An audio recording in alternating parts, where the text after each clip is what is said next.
What would be so bad if there weren't any objective morality and all morality was subjective? I mean, would that really be so bad? Let's think about it. Years ago, an atheist asked Ravi Zacharias this question, and his response is one that it went viral back then, and it still gets recirculated a lot today. Look at his answer to this very pointed question by an atheist. Can you hear me? Sure. Let's leave aside Christianity and historical examples for a second. All night, you guys have been grappling with issues like morality and, what is right, what is wrong, and meaning. But my question is simply, why are you so afraid of subjective moral reasoning? I mean, do you think that we're all just going to start raping and pillaging just because we don't have a book to tell us what to do? I mean, are you afraid of that? Like, I'm not, because that's not going to happen. And that, yeah, Nazis were bad, but there were Christian Nazis and there were atheist Nazis. So I don't see, what are you so afraid of? Do you lock your door at night? Yeah. Sure. That's the entire answer right there, man. You could end it there. What are you so scared of? If we're not grounding our morality in God, I mean, come on, we're not going to just start we're not going to start breaking into each other's houses. We're already doing that, guy. And so with less God, you think that's going to get better? And so that's basically his point here. Do you lock your doors at night? I hear what you're saying. Sounds very cavalier, though. My goodness. If we weren't afraid of all of this, we would not be in a national debt. Billions. China is secular. Sorry? China is secular. Sorry? China is secular. That's right. What does that mean? I mean, they're not raping and pillaging, and neither are we. Oh my, oh my, oh my, oh my. Oh my. Have you read what happened during the Red Guards Rebellion? Have you read what happened during the Boxer Rebellion? Do you know who has killed more people in the 20th century than China and Russia? 60 million apiece? Wow. It makes the Holocaust seem tame. The 20th century became the bloodiest century in history. And the reason it became the bloodiest century in history, I can see, is you could just see the weapons of our warfare were piling up, and there was no guiding principle to take us anywhere. That guy's saying China's not that bad. What are you talking about, man? Especially in that entire century. What are you talking about? You could almost refer back to the great philosophers' System of a Down, the rock band. Why don't you ask the kids at Tiananmen Square? I mean, come on, dude. Now, in a perfect world, yes, we don't need to be afraid. Have you seen what happens in our courts of law, where people supposedly love each other, and all that comes about in hate and vitriol and damage? I don't think the question is fairly stated as what are you afraid of? I'm just saying it is basically unlivable. I didn't conclude that. An atheist like Jean-Paul Sartre concluded it. We killed more people in the 20th century than the previous 19 put together. And your question is, what are we afraid of? The fact of the matter is, if morality is purely subjective, then you have absolutely nothing from stopping anybody for being a subjective moralist to choose to just zing one through your forehead and say, that's my answer. Yes, and this is a point that I've made a lot. I did some videos in the past on the debate between Ricky Gervais and Stephen Colbert, and I got a lot of comments on that one. That was like one of the earlier videos that I've done that kind of blew up in the sense that I got a lot of response from it, a lot of angry people, or people who just disagreed with me, to be fair.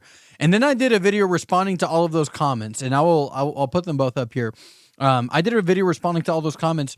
And a lot of what I was just hearkening back to was in this moral side of the argument.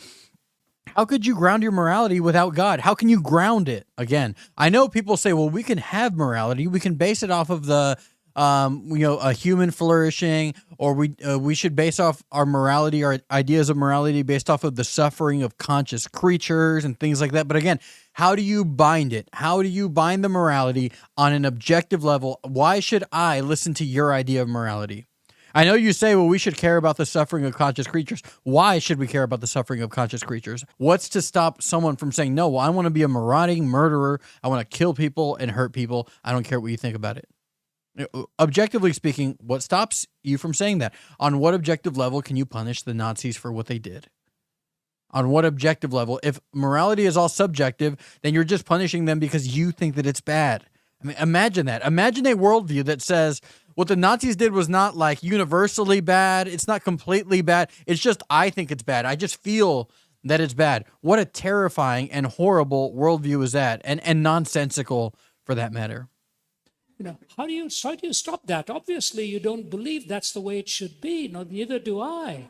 So it's not a case of what am I afraid of? It's a case of the fact that if you're willing to say to me that moral reasoning can be purely subjective, I just say to you, look out, you ain't seen nothing yet if everybody believed what you did. Do you know, funny, interesting, when I was in the Soviet Union, former Soviet Union, Stalin eliminated 15 million of his own people. 15 million of his own people. And at the Center for Geopolitical Strategy, they didn't want to even name his name and so on. His daughter, Svetlana, made the comment. It is quoted both by Malcolm Muggeridge in his writings and by historian Paul Johnson in Modern Times. Svetlana was standing by the bedside of her father before he died. She said the last thing he did was clench his fist toward the heavens one more time, put his head back on the pillow, and he was gone.